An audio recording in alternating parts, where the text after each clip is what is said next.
Welcome back to the Purple Political Podcast, a podcast where it's meant for discussion, potential solutions, maybe even some debates. At the end of the day, this podcast is for conversation.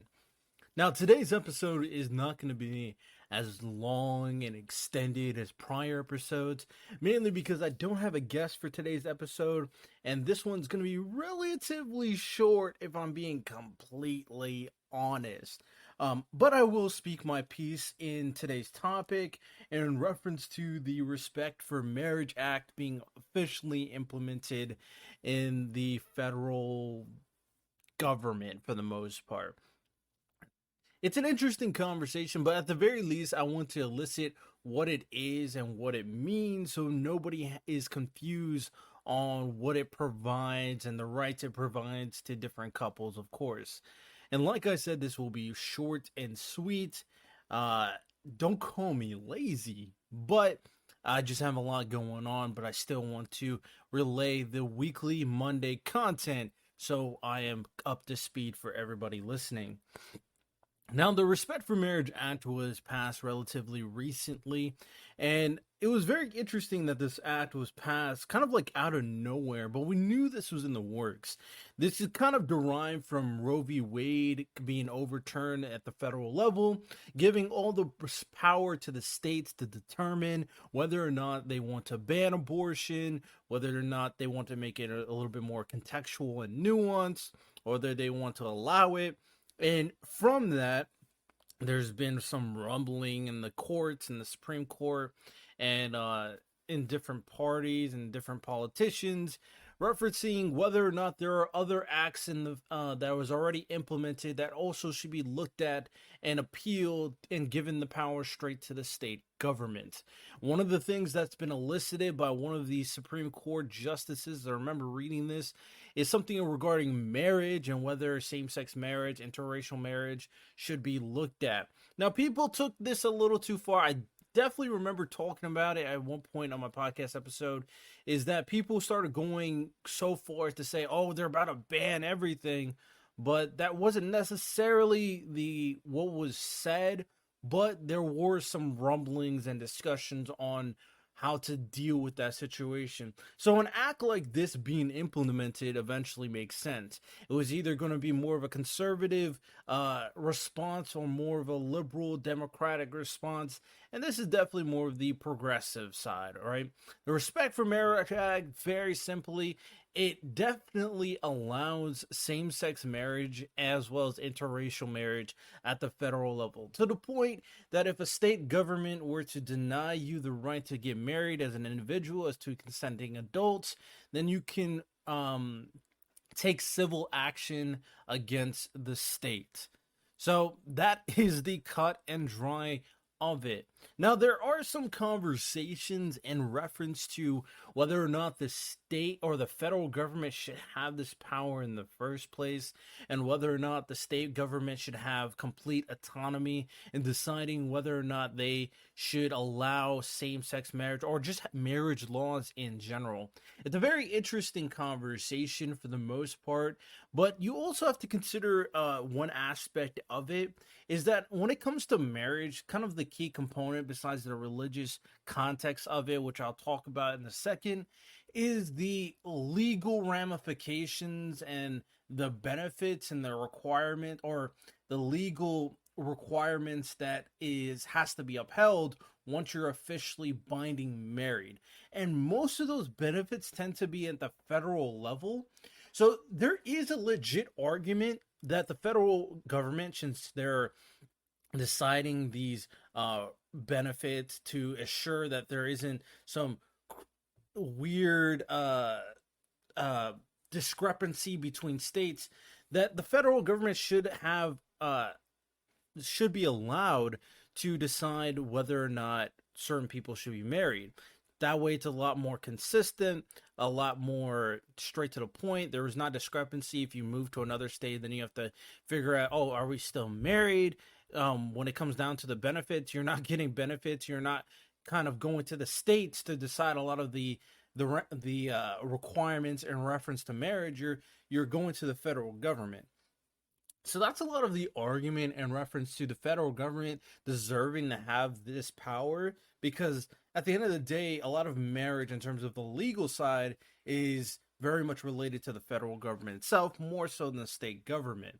So with that said, some people may be concerned that, hey, my religious beliefs, my religious institution does not allow gay marriage, same sex marriage.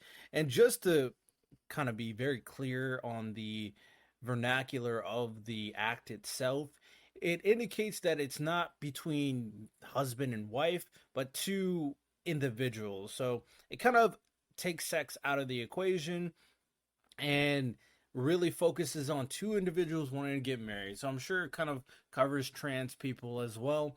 Uh, I wouldn't say this kind of goes to anything that's not a person. That's a different story.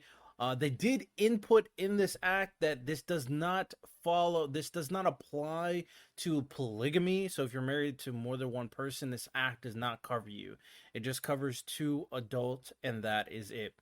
So to go back into the religious context of it, they did apply in the act that religious institutions are not required to accommodate the same-sex marriages if they don't want to, because if it's against their foundation, so to speak.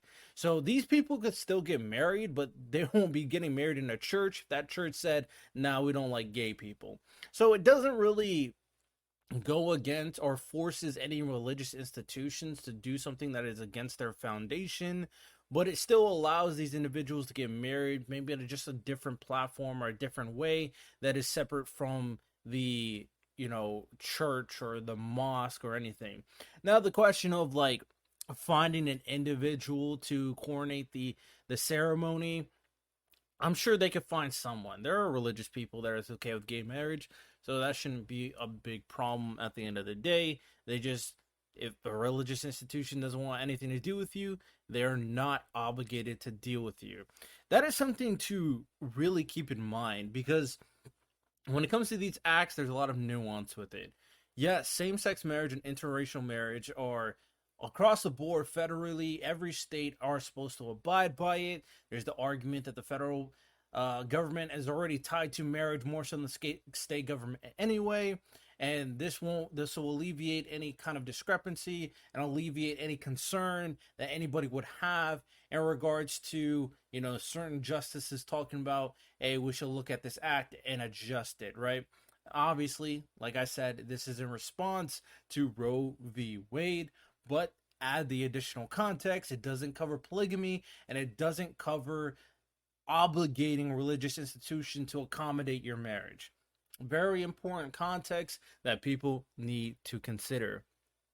Now, to kind of go into the nitty gritty, right? The innate philosophy is, oh, is this okay, or do I think it's okay? Since this is kind of a solo episode, I might as well give my thoughts. And for the most part, if I'm being completely honest, I don't mind. I don't mind. I don't care. Actually, I think that's a better terminology. I don't care who wants to get married. Marriage as an institution is very interesting nowadays, as people are trying to get married for love, but considering there's like a 50% divorce rate nowadays, it seems much more touchy, more so in this generation than ever so before. It seems like people don't value marriage as much, but also want the right to be married at the same time. It's a very interesting nuance when it comes to marriage. Wanting to be married, but not valuing marriage as much as it should be, in my personal opinion. Because when I get married, I want to make sure that I'm married once, and that is it. There's a lot of problems potentially when it comes to marriage, if we're really honest about it, with the child system, with like if you get a divorce and the expenses and it leaning to more to the wife when it comes to child support and the custody of kids. There's a lot of things that definitely need to be adjusted in terms of our marriage system nowadays.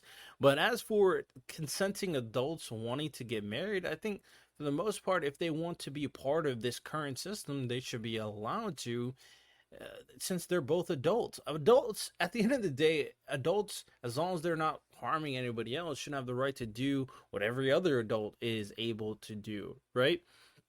Now, I guess some people's potential concern that needs to be addressed is making sure that this doesn't keep on expanding in terms of the requirement or the scope of who should be allowed to marry. I'm sure that's a concern for some people who are more on the conservative side. They don't want to allow certain people to marry at a younger age versus an older age, or they don't want people being able to marry like animals or physical objects. And that's an interesting concern. But for the most part, in comparison from that to what is going on currently, two adults should be allowed to do what every other two adults should be allowed.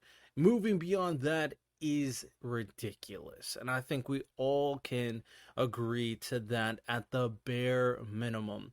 And you also have to take into account that a lot of state governments had different requirements in terms of age, also. So they had other weird laws too. I think once it's more blanketed at the federal level, there would be less worry about these weird situations where we have a 13-year-old potentially married a 35-year-old. If we get a clear, understandable guideline of who should be allowed to marry to consenting adults, then that makes things very easy across the board in comparison to anything else, if we're being completely honest. And I guess the only other question is who is considered an adult. And as of right now, that's 18 years old. So that is all we got for today's episode. Like I said, short and sweet, 12-minute episode. I know. Usually this is about an hour long. We'll be back for the next episode. Whether or not it'll be another solo episode, I'm not sure. I have to find a guest. I do have guests up in the line, but sometimes you don't have a guest line or technical difficulties. Oh man, you should have heard one of my recent episodes. We're talking about the bail system and preventative detention, but the audio file got completely corrupted, so I can't publish that. So my apologies. We will be back next Monday. Of course, rate it 5 stars and check out the YouTube channel, Purple Politics Podcast on the YouTubes, the TikTok, Instagram. They got clips all over. Follow me on Twitter, of course. Do all that good stuff. We'll continue to grind content and have even more dynamic conversations, more interesting debates, and come up with more productive solutions. Y'all have a good one. Take care and peace.